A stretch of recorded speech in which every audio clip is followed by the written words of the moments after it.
Hello students, देखिए बेटे आज हम बात करते हैं इंटीग्रेशन बाय पार्ट्स। पार्ट्स का मतलब क्या होता है कि कोई भी आपका फंक्शन दिया है या तो वो एक से ज़्यादा फंक्शंस का आपका प्रोडक्ट होगा, डिवीजन होगा, तो उसके हम जो है अलग अलग पार्ट लेकर जो है इंटीग्रेट करेंगे। डायरेक्ट जो है इंटीग्रेशन आपका पॉसिबल नहीं होता है ऐसे केस में। तो ये क्या कहता है कि मान लीजिए बेटे आपको दिया है कोई दो फंक्शन दे दिए, जैसे कि ठीक है, एक आपका क्या है एफ ऑफ एक्स है, एक दूसरा क्या है बेटा g of x into d x. ये पैटर्न दे दिया कि भाई दो प्रोडक्ट का दो जो है फंक्शंस का प्रोडक्ट गिवन आपको दे रखा है, आप इसको कैसे इंटीग्रेट करेंगे। और जब ये दोनों फंक्शन अलग अलग हों, जैसे कि अगर दोनों एल्जेब्रिक हों तो सेम ही फंक्शन बनता है। एक आपका एल्जेब्रिक है, एक ट्रिग्नोमेट्रिक है, या एक्सपोनेंशियल लोगरिथम में से कुछ दे रखा है, या इनवर्स का दे रखा हो, आपको अलग अलग फंक्शन आपके प्रोडक्ट में अगर दे रखे हों तो उसको कैसे हम इंटीग्रेट करते हैं ये देखना है। तो ऐसे केस में हम कैसे क्या कहते हैं, जैसे नाम से ही पता चल रहा है बाय पार्ट्स का मतलब इसके दो पार्ट बना लो। जैसे मान लीजिए मैं एक पार्ट इसको बोल दिया, दूसरा पार्ट मैंने क्या बोल दिया बेटा, इसको बोल दिया है, ठीक है। तो यहां पर हम क्या करते हैं, जो फंक्शन इजीली इंटीग्रेबल होता है, ठीक है, यानी कि जिसको आसानी से इंटीग्रेट कर सकते हैं, उसको हम पार्ट सेकंड लेते हैं, ठीक है। और फर्स्ट पार्ट को हमें क्या करना होता है, डिफरेंशिएट करना होता है। तो कैसे करेंगे, यहां देखिए हम कहते हैं कि जो इंटीग्रल होगा, यानी कि जो फर्स्ट पार्ट है बेटा उसको एज इट इज, जो सेकंड पार्ट है उसका इंटीग्रल माइनस इंटीग्रल ऑफ जो फर्स्ट पार्ट आपका दिया था उसका हम डिफरेंशिएशन करेंगे, मल्टीप्लाइड बाई जो इंटीग्रल पार्ट आपका आया है सेकंड का, ये इसका फिर से एक बार इंटीग्रेशन होगा। ये है आपका formula for integration by parts के लिए, ठीक है। यानी कि यहां पर अगर इन फंक्शंस को आप लिखना भी चाहेंगे तो ये आपके पास क्या आ जाएगा, ठीक है, ये आपके पास आएगा f of x into integral of g of x d x minus ये हो जाएगा एफ डैश ऑफ एक्स, और ये हो जाएगा इंटीग्रल लिख दीजिए, ठीक है, जी ऑफ एक्स डी एक्स, और इसका फिर से बेटा आपका इंटीग्रेशन। ओके, ये पैटर्न जो आपको फॉलो करना है। अब बात ये आती है कि भाई अगर दो फंक्शन मल्टीप्लाई में दे रखे हैं तो किस फंक्शन को हम फर्स्ट पार्ट माने और किसको हम सेकंड पार्ट माने, ठीक है। तो इसके लिए जो है एक रूल बनाया हमने बेटा, और वो रूल क्या है आपका, आई लेट का। क्या रूल है ये आपका, आई लेट, ठीक है। देखिए नॉर्मली आपका इंटीग्रल पोर्शन के अंदर 5 तरह के फंक्शंस होते हैं, ठीक है। आई फॉर इनवर्स, जो इनवर्स ट्रिग्नोमेट्रिक फंक्शन होते हैं बेटा उनको हम कहते हैं इनवर्स फंक्शन, ये आपका इनवर्स फंक्शन है। एल फॉर लोगरिथमिक, ठीक है, ये जो होता है आपका लोगरिथमिक फंक्शन होते हैं। और ए फॉर बेटा आपका एलजेब्रा, ये क्या होता है आपका एल्जेब्रिक फंक्शन, या एलजेब्रा कह सकते हो, एल्जेब्रिक फंक्शन। और टी फॉर क्या होता है बेटा, ट्रिग्नोमेट्रिक फंक्शन होते हैं। और जो ई होता है ये आपके पास होता है बेटा एक्सपोनेंशियल फंक्शन, ठीक है, एक्सपोनेंशियल फंक्शंस, ठीक है, एक्सपोनेंशियल फंक्शंस। तो अब देखिए इस वर्ड के अंदर जो आइलेट है इसके अंदर आपके पास 5 दिए हैं, तो ये आपकी फर्स्ट, सेकंड, थर्ड, फोर्थ और फिफ्थ। अगर मैं इनको पोजीशन देना चाहूं तो 1 2 3 4 5 इस तरह से देंगे। इसके अंदर जिसकी पोजीशन छोटी होगी उसको हम फर्स्ट फंक्शन कहेंगे, जिसकी पोजीशन बड़ी होगी उसको हम क्या कहेंगे बेटा, सेकंड फंक्शन कहेंगे, ठीक है। फॉर एग्जांपल मान लीजिए आपको एक क्वेश्चन देता हूं मैं, i इज इक्वल टू, ये आपके पास हो गया x square into sine x d x. मान लीजिए ये दे रखा है, तो इसमें देखिए दो फंक्शन है, एक फंक्शन तो ये है, एक ये है। अब ये जो एक्स स्क्वायर है इसको बोलते हैं हम एल्जेब्रिक फंक्शन। क्या है बेटा, ये एल्जेब्रिक है। और जो साइन एक्स है ये क्या है आपका ट्रिग्नोमेट्रिक फंक्शन है। तो अब ऊपर देखेंगे आप कि भाई एल्जेब्रिक की पोजीशन छोटी है या ट्रिग्नोमेट्रिक की छोटी है। एल्जेब्रिक की पोजीशन 3 है जबकि ट्रिग्नोमेट्रिक की कितनी है, 4। तो जो बड़ी पोजीशन वाला होगा उसको हम कहेंगे बेटा सेकंड फंक्शन, और जिसकी छोटी होगी उसको हम क्या कहेंगे बेटा, फर्स्ट फंक्शन कहेंगे, ठीक है। और जब हम पता लगा पाते हैं कि भाई ये फर्स्ट फंक्शन है, ये बेटे आपका सेकंड फंक्शन है, उसके बाद जो है हम ये फॉर्मूला अप्लाई कर सकते हैं, ठीक है बेटा।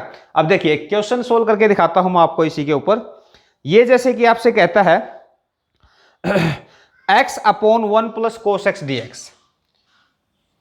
आपसे पूछना चाहता है कि भाई आप सोल्व कीजिए x upon 1 plus cos x d x, इसको इंटीग्रेट करना है। ठीक है, अब तुम क्या कहोगे कि सर ये प्रोडक्ट में नहीं है, ये तो आपका डिवाइड में दे रखा है। ठीक है, तो वो हमें सिंप्लीफाई करना है। हम तो इसको क्या काउंट करेंगे, हम तो इसको सिर्फ यही काउंट करेंगे कि भाई एक फंक्शन तो बेटा x है मल्टीप्लाई में, दूसरा जो फंक्शन है वो 1 upon cos x d x है। यानी कि एक फंक्शन ये है और उसके मल्टीप्लाई में 1 अपॉन में क्या दे रखा है आपको, कोस एक्स दे रखा है। ठीक है, तो इसको थोड़ा सिंप्लीफाई करेंगे हम। कैसे करेंगे, ये देखिए, ये दे रखा था आपको x, जो 1 अपॉन में कोस एक्स है, क्या इसको आप 2 कोस स्क्वायर एक्स बाई 2 लिख सकते हैं। ट्रिग्नोमेट्रिकल हाफ एंगल फॉर्मूले हमने आपको करवाए थे। 1 प्लस कोस एक्स को आप क्या लिख सकते हैं बेटा, 2 कोस स्क्वायर एक्स बाई 2 लिख सकते हैं आसानी से। बहुत अच्छे। अब इसको मैं क्या लिख सकता हूं बेटा, ये 1/2 जो कॉन्स्टेंट है, इंटीग्रल में कॉन्स्टेंट हो वो आपका बाहर होता है, तो ये आपके पास आ गया x इंटू 1 अपॉन में कोस। 1 अपॉन कोस क्या होता है आपके पास, सीकेंड स्क्वायर एक्स बाई 2, और ये क्या आ जाएगा dx। ठीक है, तो यहां से देखिए ये आपका क्या बनेगा बेटा, फर्स्ट फंक्शन बनेगा, और ये क्या बनेगा आपका सेकंड फंक्शन बनेगा। x आपका फर्स्ट फंक्शन कहलाएगा और ये क्या कहलाएगा आपका सेकंड फंक्शन कहलाएगा। अब देखिए मैं यहां पे अप्लाई करता हूं फॉर्मूला, तो ये आपके पास 1/2 तो सबके बाहर है। ठीक है, 1/2 सबके बाहर है। फर्स्ट फंक्शन को आपने ऐसे ही रखा और इंटीग्रल ऑफ सेकंड फंक्शन यानी कि secant square x by 2 D x minus integral D by D x, किसका बेटा, D by D x of x, x का डी बाई डी एक्स, और इंटीग्रल आपके पास आएगा secant square x by 2 D x, और सारे का बेटा फिर से क्या करोगे आप, इंटीग्रेशन करेंगे। ठीक है, कर सकते हैं इस तरह से। अब देखिए क्या आंसर आया आपके पास, ये 1/2, ये तो 1/2 आपका कंप्लीट के बाहर है, ये x हो गया, सीकेंड का होता है 10, सीकेंड स्क्वायर का क्या होता है बेटा 10x होता है, तो x/2 है, तो ये अब इसका जो कोफिशिएंट है 1/2 उससे आप डिवाइड करेंगे तो ऊपर क्या हो जाएगा, ये मल्टीप्लाई में आ जाएगा, माइनस इंटीग्रल, ये क्या हो गया, ये तो 1 हो गया, और इसका जो इंटीग्रेशन है ये होता है बेटा आपका 10x/2, और वो x/2 का आपका जो 1/2 आएगा वो आपका प्रोडक्ट में, इनटू में क्या हो जाएगा dx। ठीक है, तो अब इसको और सिंप्लीफाई करेंगे तो आप हाफ से मल्टीप्लाई कर सकते हैं, ये कितना आ जाएगा, x 2 से 2 कैंसिल होगा, x 10x/2 minus integral of 10x/2 dx, ये आ जाएगा बेटे अब आपके पास। ठीक है, 2 कॉमन आके कैंसिल कर सकते हो आप। अब ये तो आपके पास x 10x/2 था ही, माइनस 10 का जो इंटीग्रल होता है वो होता है log of secant, log of secant x, यानी कि जो पैरामीटर आपका x/2 हो वो x/2 हो जाएगा, और x/2 का कोफिशिएंट 1/2 से डिवाइड करोगे तो यहां पर मल्टीप्लाई में लग जाएगा, और प्लस में क्या हो जाएगा, c हो जाएगा। ठीक है बेटा, इस तरह से जो है आप इसको कर सकते हैं। ओके, अब आपको दिया है integrate tan inverse root x dx। ठीक है, तो अब इसमें आप क्या कहेंगे कि सर इसमें तो एक ही फंक्शन दे रखा है, तो हम कहां से पार्ट बनाएंगे और क्यों हमें आवश्यकता है पार्ट बनाने की। तो इंटीग्रेशन के अंदर ये कहता है कि भाई सभी फंक्शंस का डायरेक्ट इंटीग्रेशन पॉसिबल नहीं होता बेटा। जैसे लॉगरिथमिक जितने फंक्शंस होते हैं या आपके tan इनवर्स के जो फंक्शंस होते हैं उनका डायरेक्ट इंटीग्रल नहीं होता, तो इसलिए हम क्या करते हैं, बाय पार्ट्स की हेल्प लेते हैं इसके अंदर। तो एक तरीका तो ये होता है कि भाई tan इनवर्स x ये इंटीग्रेबल पार्ट नहीं है, इसको हम फर्स्ट फंक्शन मानेंगे, तो सेकंड फंक्शन किसको माने, आप 1 को मान सकते हैं, 1 मल्टीप्लाई सबके साथ होता है। दूसरा तरीका ये है कि हम सब्स्टिट्यूशन मेथड इसमें यूज कर सकते हैं। ठीक है, जो काफ़ी आसान भी होता है। जैसे अगर मैं आप कहूँ कि भाई जो tan इनवर्स है इसको पुट कीजिए, मान लीजिए t पुट कर दिया आपने, तो जो रूट x है बेटा ये क्या हो जाएगा, ये आपके पास आ जाएगा tan t, और जो x है बेटा ये क्या आ जाएगा आपके पास tan स्क्वायर t। ओके, हमने जो भी फंक्शन दे रखा था उसको मैंने सारे को t पुट कर दिया, तो यहां से tan इनवर्स को उधर शिफ्ट करोगे, रूट x की वैल्यू आ गई, x की वैल्यू आ गई। अब हमें वैल्यू चाहिए dx की, क्योंकि इंटीग्रल में जो इंटीग्रेंड होता है वो आपका फंक्शन dx का है, तो x के ही रिस्पेक्ट में इंटीग्रेट होता है। अगर आप उसको शिफ्ट करते हैं t के रिस्पेक्ट में तो dt होना चाहिए, यानी कि t के रिस्पेक्ट में वो इंटीग्रेट होना चाहिए।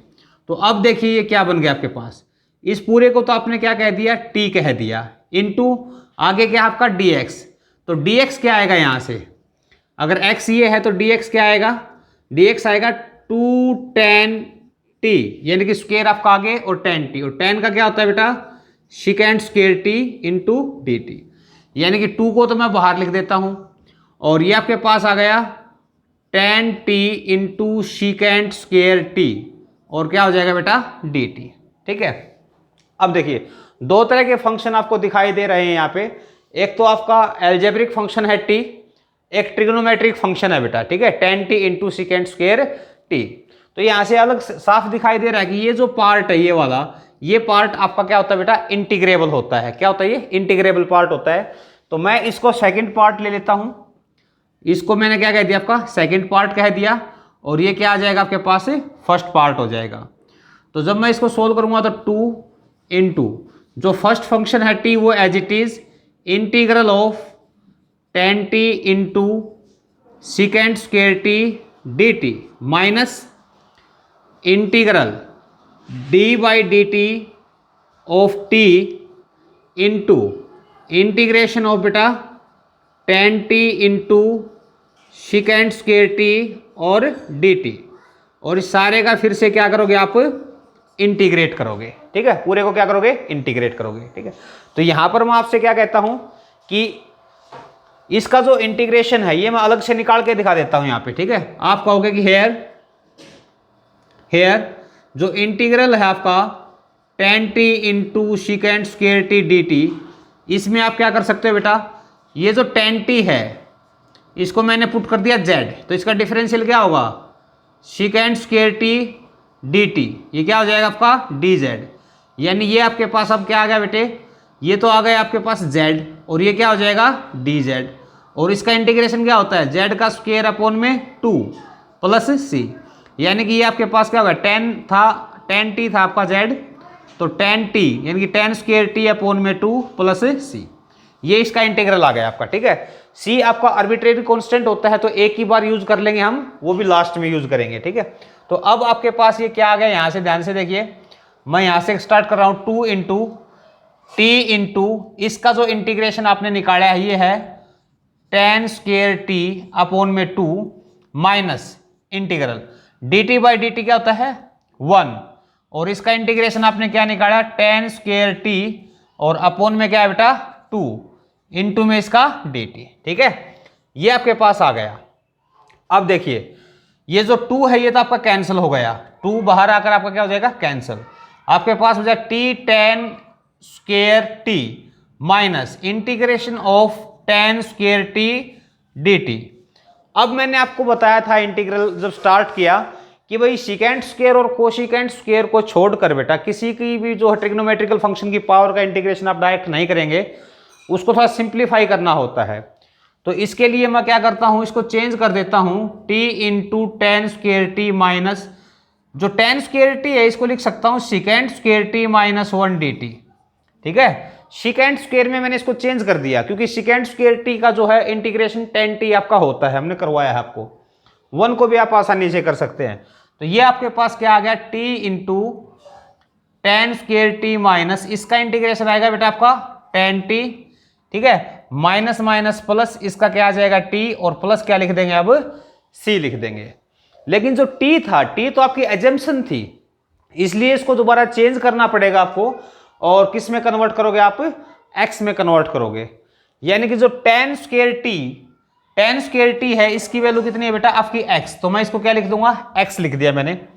t क्या था आपके पास, ये है आपके पास tan inverse root x, t की वैल्यू कितनी है tan inverse root x minus tan t, ये कितना आपके पास रूट एक्स, प्लस क्या है बेटा t को क्या लिखोगे tan inverse root x plus c, और थोड़ा सिंप्लीफाई करूंगा तो ये क्या हो जाएगा x प्लस 1, यानी कि tan इनवर्स को मैंने कॉमन निकाल लिया।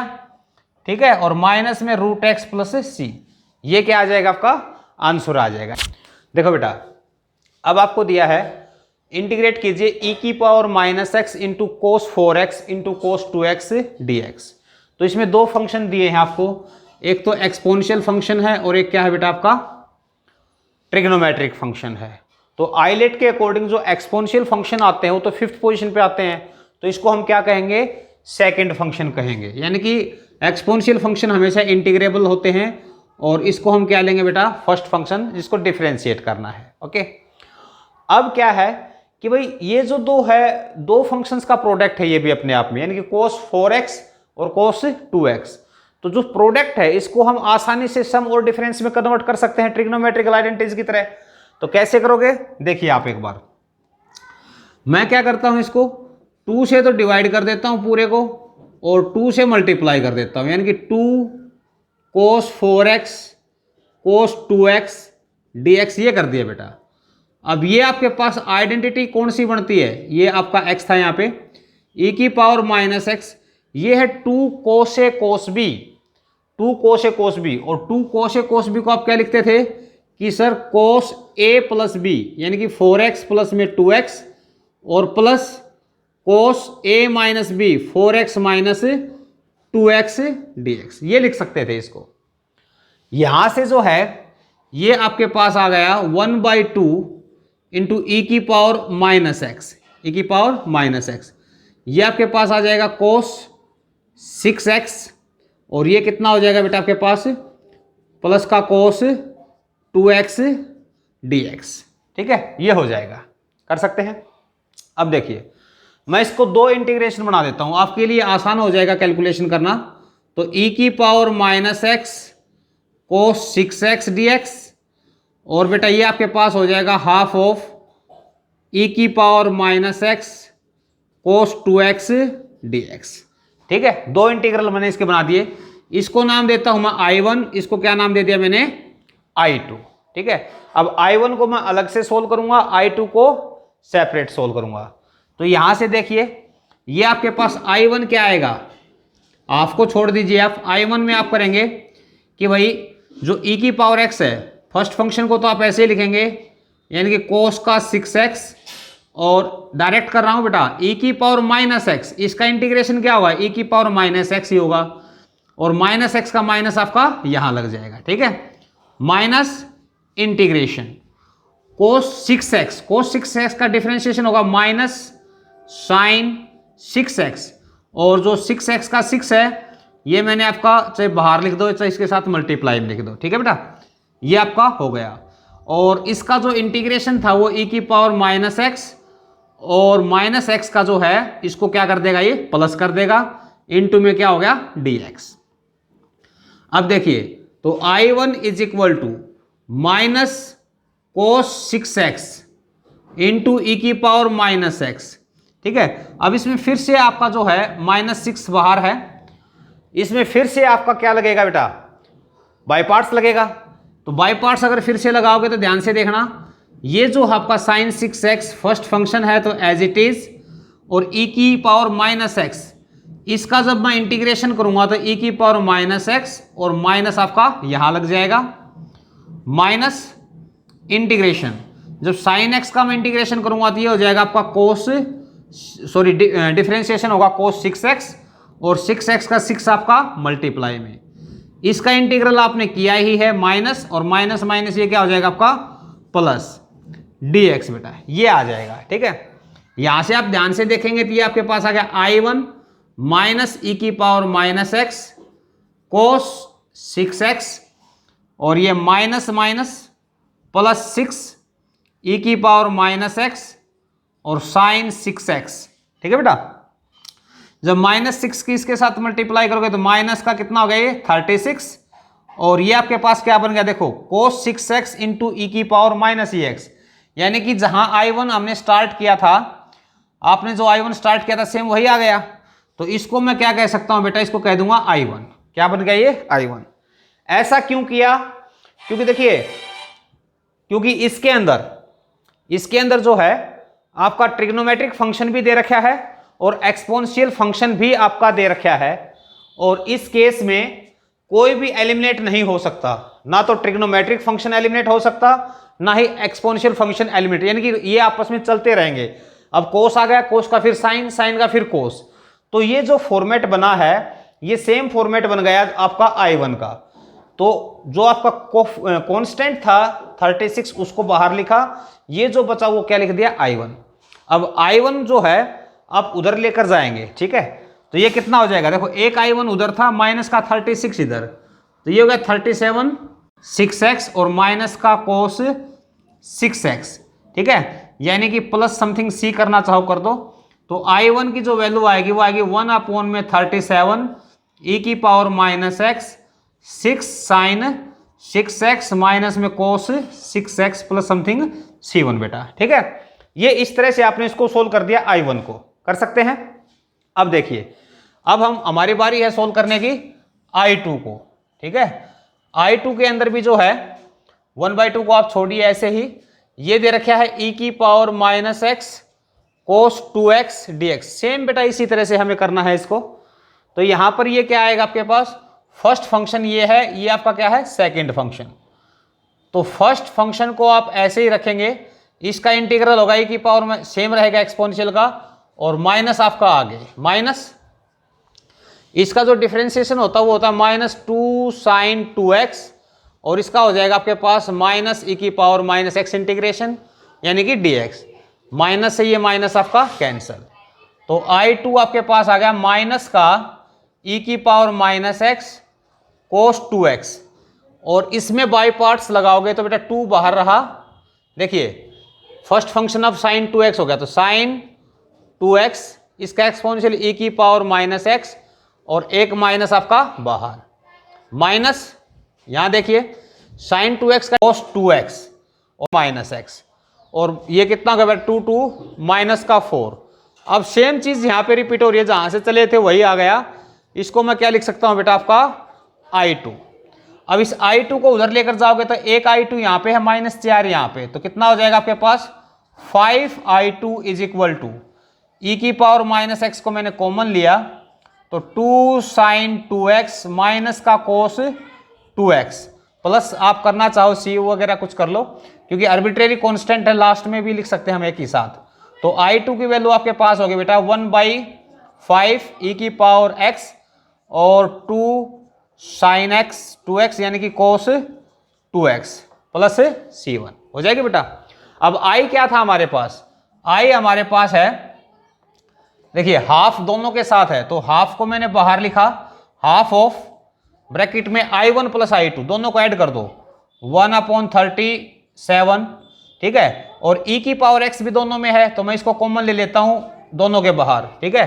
तो ये क्या बचेगा 1/37 6 sine 6x minus cos 6x, और ये हो जाएगा बेटे आपके पास प्लस 1/5 2 साइन 2x माइनस का कोस 2x, और सारे के बाहर प्लस में क्या लिख देंगे हम c, ठीक है। तो इस तरह से करना था आपको।